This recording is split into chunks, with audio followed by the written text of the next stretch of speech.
사랑합니다. 서로 사랑합니다.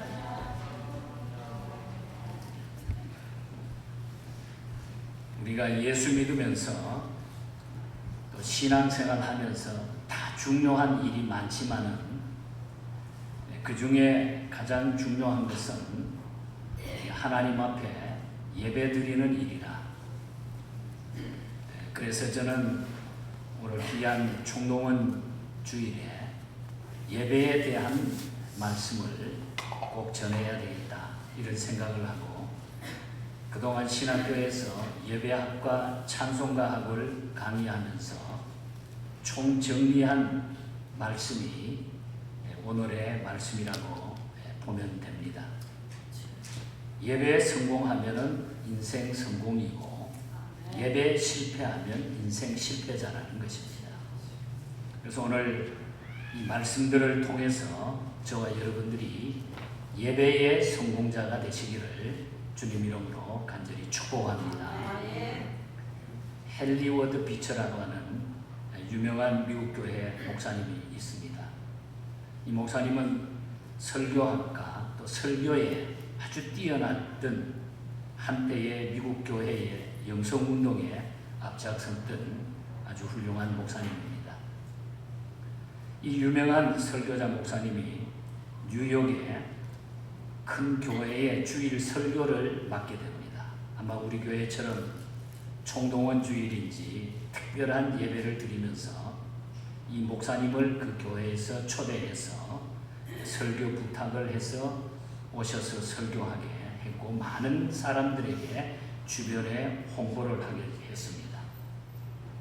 그래서 엄청난 사람들이 기대를 가지고 그날 교회로 찾아오게 됩니다. 그러나 막상 설교 직전에 갑작스러운 목사님의 지병으로 그 예배에 못 오게 되자 헨리 워드 비처와 교회와 목사님과 의논을 해서 그의 동생인 토마스 비처 목사님을 대신 주일 설교자로 그 교회에 보내게 됩니다.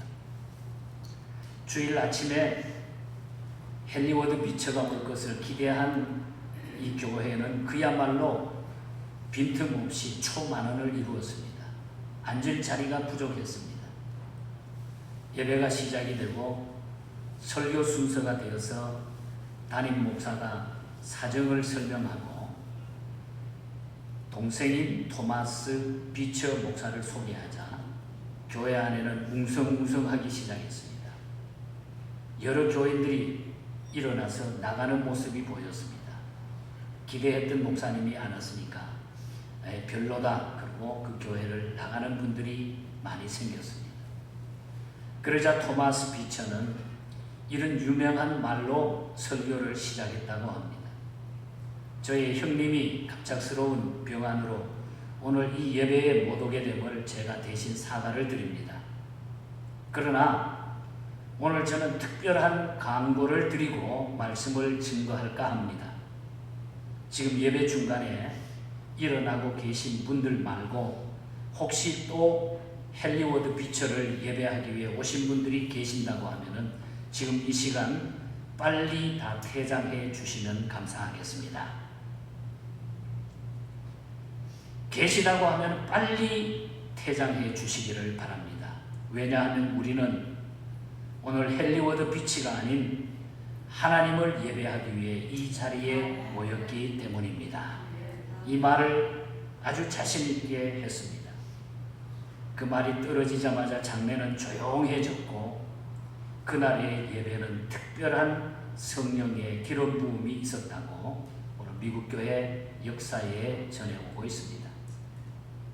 도대체 여러분, 예배는 무엇이며 왜 우리 그리스도인들은 매주 예배에 참여하는 것입니까? 여러분, 왜 이 자리에 나오셨습니까? 이 질문에 대한 해답을 오늘 본문 말씀에서 구하고자 합니다. 요한계시록 4장과 5장은 하늘나라의 커튼을 잠깐 열고 하늘나라에 진행된 예배의 과정을 우리에게 보여주고 있는 것입니다. 우리는 여기서 예배의 영광을 접할 수 있다는 것입니다. A.W. 토저라고 하는 분은 그런 이야기를 합니다. 그의 예배학 강의 책에서 그리스도인들의 모든 실패는 예배의 영광을 경험하지 못한 데서 기인한다. 예수 믿는 사람들의 그리스도인의 실패는 바로 예배의 영광을 경험하지 못하기 때문에 그리스도인들이 실패한다는 겁니다. 오늘 우리는 참된 예배의 정의를 통해서 예배의 영광을 누릴 수 있기를 바랍니다. 도대체 예배가 무엇입니까? 예배는 먼저 하나님의 임재를 경험하게 하는 사건이 바로 예배라는 것입니다.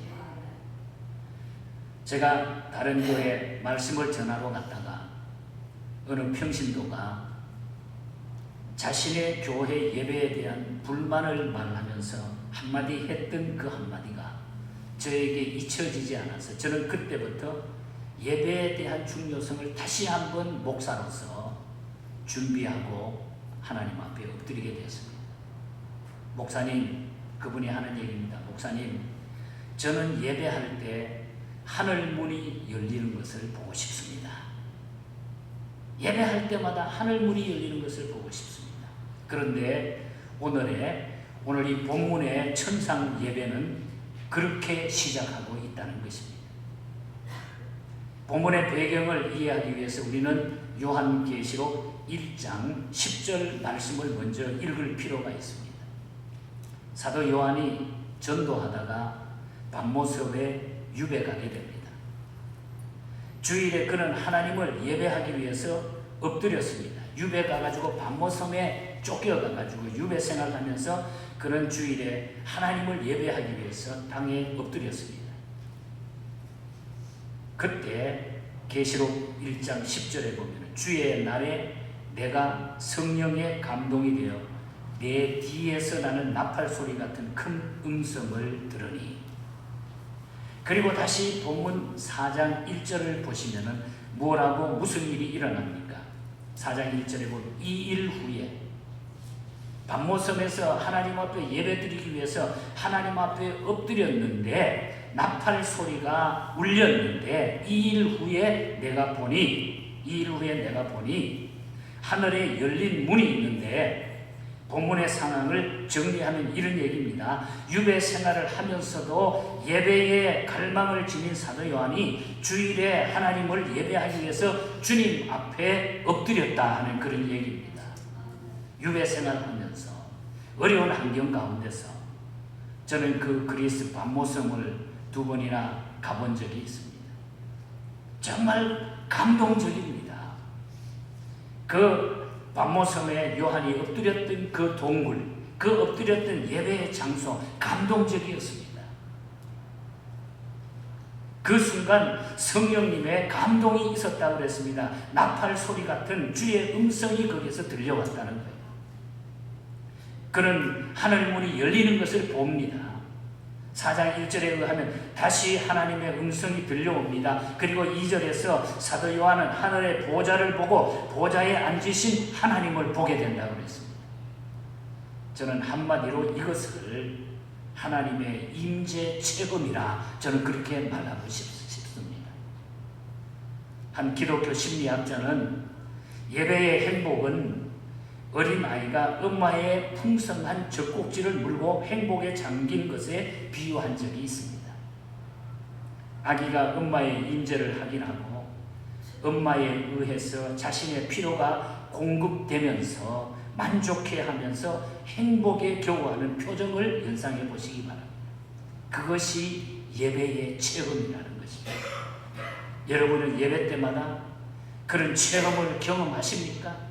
하나님 앞에 예배 드릴 때마다 정말 그런 감격적인 예배를 여러분 드리고 계십니까?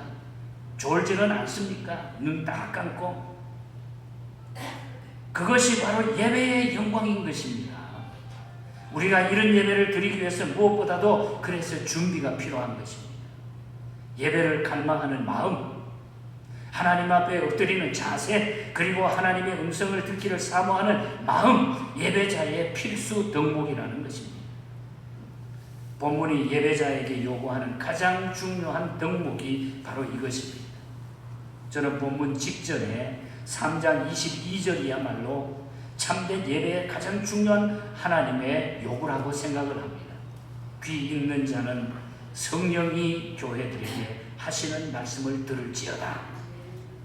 참된 예배는 하나님의 풍성한 임재를 체험하면서 그의 말씀 안에 우리의 존재가 녹아내리는 행복이라는 거예요. 우리의 존재가 하나님 앞에 드려지면서 녹아내리는 행복. 이것이 예배라는 것입니다. 우리 모두는 이런 행복을 주일마다 예배 시간마다 모든 예배의 순간마다 체험하시기를 주님 이름으로 간절히 축복합니다. 그래서 우리가 예배에 빠질 이유가 없는 이유가 바로 여기에 있다는 거예요. 이거보다 더 중요한 일이 어디 있느냐. 두 번째는 예배는 하나님의 가치를 인정하는 엎드림이에요. 하나님의 가치를 인정하는 것입니다. 저는 예배를 이해하는 키워드가 바로 가치라고 하는 단어라고 봅니다. 이 예배라고 하는 월십이라고 하는 단어는 월습, 가치라고 하는 단어에서 유래했습니다. 4장 10절과 11절을 보면은 신구약 시대의 예배자를 대표하는 24장로가 보좌에 앉으신 하나님 앞에 엎드리며 이렇게 고백을 합니다. 우리 주 하나님이여 영광과 존귀와 권능을 받으시는 것이 합당하오니. 여기서 합당하오니라고 하는 말은 영어로 worth, 가치가 있다고 하는 그런 말입니다. 가치가 있다 하는 말. 왜 하나님께서 우리에게 예배를 받으실 만한 가치가 있으십니까? 11절을 계속 보시면 그가 만물의 창조자요 통치자이시기 때문이라 그랬어요. 만물의 창조자고 통치자이시기 때문에. 지금 사도 요한은 창조의 엄청난 신비를 묵상하면서 그 앞에 지금 엎드리고 있는 것입니다. 인간의 과학으로도 아직 그 지극히 적은 일부분만 탐구 못한 창조의 경외함이란 이 창조의 섭리라고 하는 것은 우리가 그 앞에 엎드릴 수밖에 없는 놀라운 은혜인 것입니다. 이유가 된다는 거예요. 여러분, 우리가 세상이 아무리 발달하고 우리 인간의 두뇌가 발달해서 만들어내고 모든 것이 나오지만 그러나 하나님의 창조의 섭리 앞에는 꼼짝 못한다는 거예요. 감히 누가 그것을 초월할 수 있느냐 말입니다. 요한계시록 5장을 보면은 창조자 하나님께서 구속자이신 성자 하나님께로 초점이 옮겨가는 것을 우리가 보게 되죠. 5장 8절에 보면은 그 두루마리를 취하심에 네 생물과 24장로들이 그 어린 양 앞에 엎드려. 누구 앞에 엎드렸습니까? 그렇습니다. 어린 양 대신 예수님 앞에 엎드렸다 그랬습니다. 그렇다면 왜 그랬을까요? 다시 12절을 보면 큰 음성으로 이르되 죽임을 당하신 어린 양은 능력과 부와 지혜와 힘과 존귀와 영광과 찬송을 받기에 합당하도다. 여기도 합당하도다 하는 말을 쓰고 있어요. 월시 합당하도다. 가치가 있다는 거. 합당하도다. 이 단어가 나타납니다. 그런 예배받을 가치에 충분하시다는 거예요. 왜요? 그가 바로 세상 죄를 지고 가는 하나님의 어린 양으로 이 땅에 오셔서 우리의 죽음, 우리의 죄로 말미암아 죽어야 마땅할 우리를 구원해 주셨기 때문에. 이 세상에 누가 당신을 위하여 대신 죽어줄 수 있습니까? 그런데 예수님께서 속죄의 어린 양이 되사 우리를 위해 오셔서 죽으셨다는 거죠. 이 속죄의 신비, 구속의 신비로 인해서 지금 요한은 엎드려가지고 성자 하나님을 지금 예배하고 있는 거예요. 그래서 4장 10절에 보면은 24장로들은 예배하며 자기의 간을 벗어가지고 주께 드렸다. 면류관을 벗어가지고 그 앞에 드렸다. 오직 그분만이 예배받기에 합당하기 때문인 것입니다. 그래서 참된 예배는 언제나 드림의 정신이 반영되어 있어야 됩니다. 다 드려지는 우리의 정신. 그래서 예배를 드리고 찬양을 드리고 기도를 드리고 사랑을 드리고 헌금을 드리는 것이 예배 정신이다. 드려짐의 가치. 그분의 가치를 알기 때문에 우리는 드려짐의 예배를 올려드려야 된다는 거죠. 그것이 바로 예배입니다. 인간 그 누구도 예배의 대상이 될 수 없다 이 말이에요. 그래서 우리는 예배의 가치를 알아야 된다.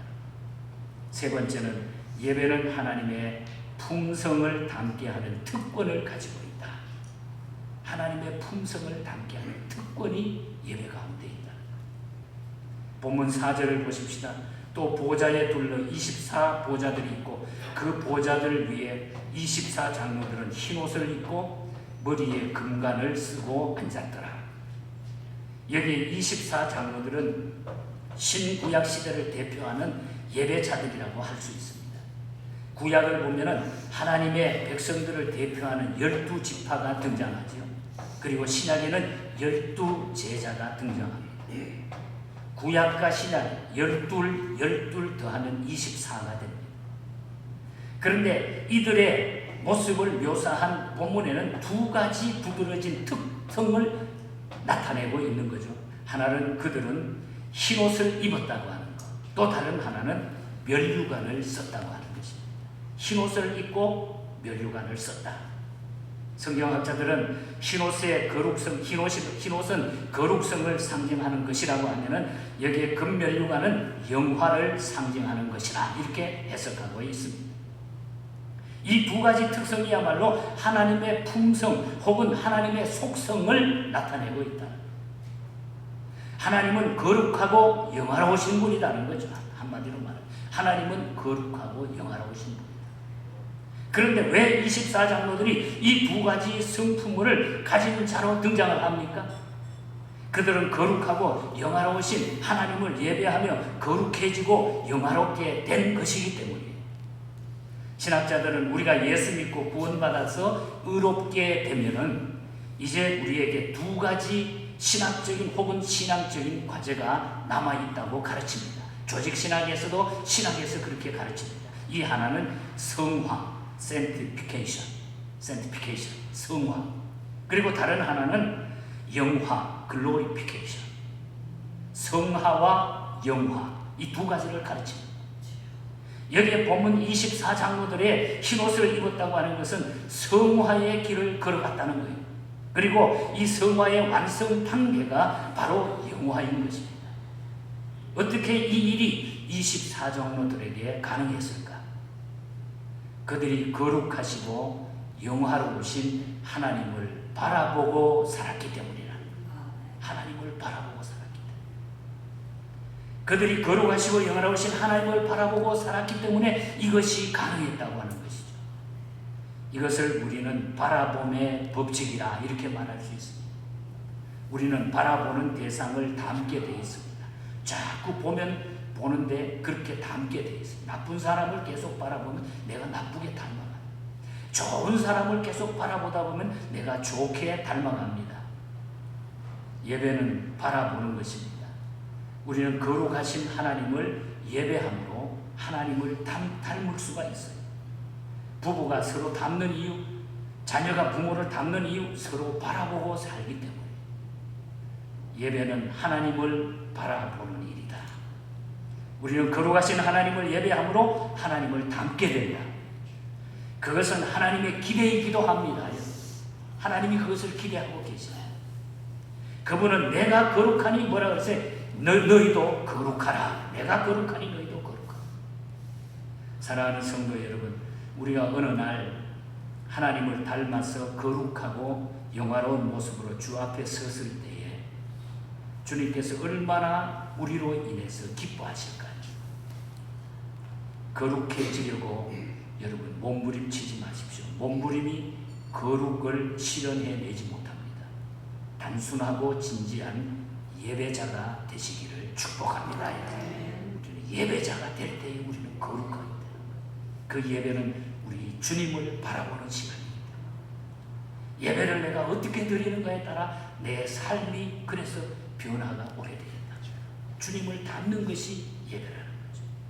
그때 우리는 우리의 영혼 속에 각인된 거룩함과 영화로움으로 주 앞에 분명히 서게 될 줄 믿습니다. 이것이 바로 예배의 영광인 것입니다. 이제 마지막으로 말씀을 드립니다. 제가 오늘 설교 대지를 오늘은 하나 더 해서 4가지를 제가 말씀을 드리고 있습니다. 예배는 하나님의 인도를 경험하는 축복입니다. 가장 중요한 얘기죠. 예배는 하나님의 인도를 경험하는 놀라운 축복이 예배라는 것입니다. 요한계시록 5장 14절에 보면 천상의 예배가 이제 마무리되고 있습니다. 예배는 아멘으로 끝나고 있습니다. 그러나 이것으로 예배가 종결된 것은 아닙니다. 계시록 4장과 5장에서 사도 요한은 천상의 예배를 목도하고 있습니다. 다 바라보고 있습니다. 그런데 계시록 6장에서 사도 요한은 다시 지상의 광경들을 쫙 바라봅니다. 지상의 광경들을 눈으로 다 목도하게 됩니다. 하나하나 인봉이 열리면서 묶였던 그 인봉들이 다 열리면서 전쟁, 기근, 질병으로 가득한 세상이 쫙 보이기 시작합니다. 세상이 다 보여요. 이런 계시록의 구조가 우리에게 시사하는 바가 무엇일까요? 특별히 예배와 관련하여 무엇을 우리에게 이것이 가르치고 있단 말입니까? 우리가 하나님을 예배하고 나아갈 세상을 가르치고 있는 것이 아니겠습니까? 우리가 예배하고 이제 곧 나가면 이 세상이 우리 앞에 기다리고 있는 거예요. 우리는 이 세상을 살아가면서 하나님 앞에 예배하고 우리는 예배자라 할지라도 우리 앞에는 세상이 보이고 있다는 거죠. 우리가 신령과 진정으로 하나님을 예배하고 나간다면 우리는 이 세상을 두려워할 필요가 없다는 사실도 마찬가지입니다. 요한계시록 7장 17절을 보면 17절 말씀에 특별히 주목할 필요가 있는데 이 보좌 가운데서 계신 어린 양이 그들의 목자가 되사 생명수샘으로 인도하시고 하나님께서 그들의 눈에서 모든 눈물을 씻겨주실 것입니다. 방금 전까지 보좌에서 예배를 받으시던 어린 양이 이제는 목자가 되어가지고 거친 세상길을 걷는 우리 곁에 서가지고 우리의 눈물을 씻겨주시고 우리를 생명수 샘물로 인도하신다고 하는 이 약속이 오늘 여기에 담겨져 있다는 거예요. 그래서 우리는 예배는 교회 안에서 예배 드릴 때만 막 기쁘고 좋고 끝나는 것이 아니라는 거예요. 이제 나가는 세상이 열리는데 그러나 겁낼 것 없는 것은 그 세상에 나간다 할지라도 우리 믿는 하나님을 섬기는 하나님의 백성들이 세상에 나갈지라도 그때는 우리 주님이 우리의 목자가 되셔서 그 세상에 험준한 이 시대를 우리를 지켜주시고 축복해 주신다 이 말씀입니다. 예배자의 승리가 반드시 있다는 거죠. 저는 이걸 생각하니까 막 가슴이 설레는 거예요. 그래서 우리가 예배 잘 드리면 반드시 우리는 승리하게 되고 예배 잘 드리면 승리자가 되는 거예요. 그분은 예배 받으시는 분이 예배만 받으시는 분만이 아니에요. 그분은 예배하는 우리를 인도하시기 위해 이제 목자로 우리 앞에 서서 우리를 이끌어 주시는 분이기도 하다는 얘기. 우리를 이끌어 주신다. 예배가 끝난 후 우리 손을 잡고 문제와 갈등이 있는 우리의 가정, 직장, 사업장 그리고 고단한 세상 광야를 함께 걸어가 주시겠다. 이 약속을 주님이 하고 계신다. 이것이 바로 예배의 축복이요 예배의 영광인 것입니다. 제2차 세계대전이 발발했을 때 대영 제국의 국민들은 깊은 절망과 불안 그리고 두려움에 사로잡히게 됩니다. 전쟁에는 승산이 없어 보였고 나치 독일의 점령은 이제 시간 문제입니다. 곧 모든 것이 다 먹히게 되어 있습니다. 이런 상황 속에서 대영 제국의 지도부는 선전포고를 하게 됩니다. 이왕 이렇게 될 바에 우리가 먼저 일어서가지고 한번 쳐보자. 그래서 영국이 독일을 향하여 개전선언을 합니다. 우리도 전쟁을 할 거다. 힘도 없으면서 싸워봐야 결과를 봐봐야 분명한데 이 개전을 선언하면서 윈스턴 처칠은 당시에 성공회에 존경받고 있던 주교였던 윌리엄 템플에게 대국민 연설을 부탁합니다. 같은 날 대국민 메시지를 하면서 윌리엄 템플은 이렇게 연설을 시작합니다. 대영 제국 여러분, 국민 여러분, 지금은 우리가 하나님을 예배할 때입니다. 전쟁은 큰 일입니다. 그러나 예배는 더 큰 일입니다. 만일 우리 국민이 이와 같을 때에 진정 하나님을 예배할 수 있다면, 그리고 하나님을 바라보고 그 하나님이 우리와 함께하는 것을 믿을 수 있다면 전쟁은 결코 큰일이 아닐 것입니다. 그리고 우리는 능히 우리가 예배한 하나님의 도우심으로 이 전쟁을 우리는 분명히 승리하게 될 것입니다. 그 이튿날 주일 영국의 모든 교회는, 주일날 모든 영국 교회는 종을 울립니다. 교회마다 종을 울리고 교회마다 예배를 드리는 사람들이 인산인해를 이룹니다. 전 국민이 모여듭니다. 교회당으로 모여듭니다. 그리고 과연 대영 제국은 치열한 전선에서 버티고 견디어냈고 마침내 대영 제국이 그 전쟁에서 승리하게 되는 것입니다. 이것 또한 예배의 영광이었던 것입니다. 저는 중국 선교를 하면서 1996년, 7년, 8년 이때쯤에 단동 지역에 가면 신의주와 맞닿는 곳에서 언제나 북한 사람들이 넘어와서 같이 동참을 하고 그들을 훈련시켜서 다시 보내곤 했습니다. 이분들은 넘어와가지고 그 운막에서 몇 시간 훈련을 받고, 그 당시는 요즘은 뭐 CD라든지 얼마나 세상이 좋아. 그때는 전부 카세트 테이프, 설교 녹음해가지고 카세트 테이프 해서 그것들을, 북한에서 넘어온 어떤 자매는 하도 제 설교 카세트를 들은 그 카세트 테이프가 다 망가져가지고 무마돼가지고 그게 잘라졌는데 제 설교를 철자 하나 빠지지 않고 설교를 다 외우고 있는 거예요. 얼마나 설교를 많이 들었는지. 그 자매가 하는 얘기입니다. 목사님, 북한에서는 예배를 드리는데 어떤 데는 예배의 모습이 보이지 않기 위해서 나무 밑에서 몇 사람이, 두 사람, 세 사람이 저 나무 밑에 서서 찬송은 부르고 싶고 해서 금붕어처럼 입만 뻥긋 노래를 부른다. 찬송을 부른다. 말씀을 전하고 싶지만 전할 수가 없어서 가슴에 그 뜨거움을 가지고 입만 뻥긋 하면서 하나님 앞에 예배드리고 있습니다. 너무 막 가슴이 막 뜨거워오는 거예요. 그러면서 책자 하나, 그냥 뭐 테이프 하나, 서적 한 권 너무너무 아끼면서 가지고 가서 싸가지고 가서 그걸로 영적인 삶을 살아가는, 예배의 삶을 연결시키는 그들의 모습을 보았습니다. 사랑하는 교회 여러분, 우리는 너무나 자유로운 곳에서 하나님을 예배할 수 있고 또 이 예배를 통해서 주시는 하나님의 영광을 우리는 누릴 수가 있습니다. 이런데도 불구하고 우리는 아무렇게나 이 시대를 살아가고 있지는 않습니까?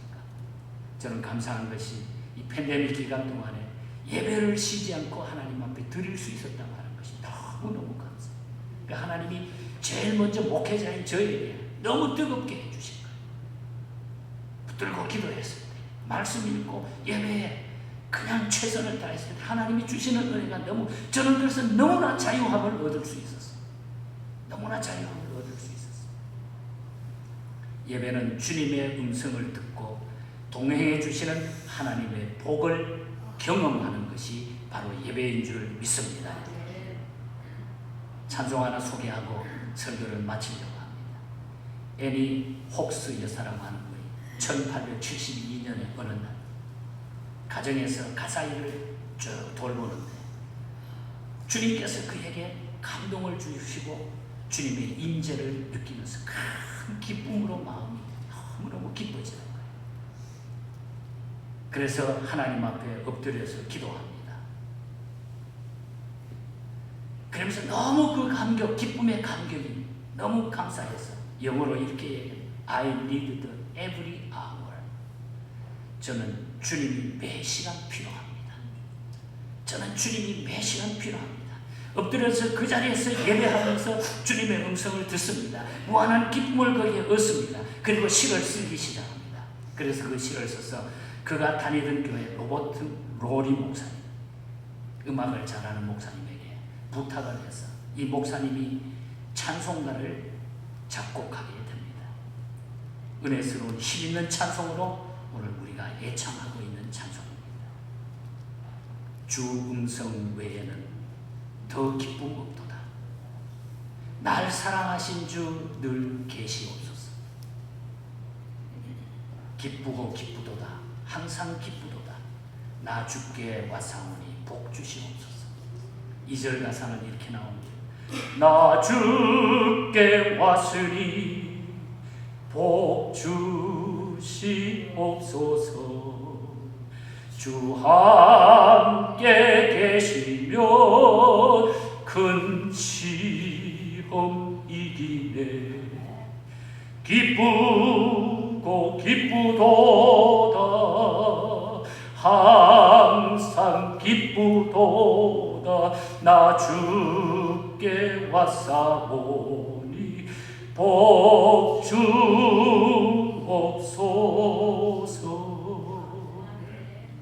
예배는 주님의 음성을 듣고 동행해 주시는 하나님의 복을 경험하는 시간입니다. 이 축복이 여러분의 일생에 계속되기를 주님 이름으로 간절히 축복합니다. 하나님 아버지 감사합니다. 하나님을 예배할 수 있는 좋은 환경 주시고 또한 건강 주시고 우리의 모든 환경을 허락해 주심을 감사합니다. 예배를 통하여 주님의 음성을 듣게 되고 하나님이 주시는 복을 저희들이 누리게 되는데 이 예배를 소홀히 하지 않게 하시고 언제나 주의 음성을 통하여 우리의 마음에 큰 기쁨과 감격이 넘치게 하여 주시옵소서. 오늘 이 예배의 감격을 통해서 이 시간 사랑하는 귀한 종을 통하여 저희들이 찬양으로 함께 올려드리기를 원합니다. 귀한 종을 붙잡아 주시고 이 시간도 귀한 찬양이 우리 모두에게 놀라운 은혜와 기쁨과 하나님의 능력이 되게 하여 주시옵소서. 거룩하신 예수님 이름으로 기도하옵나이다. 우리 전사님 나오셔서 우리 찬양으로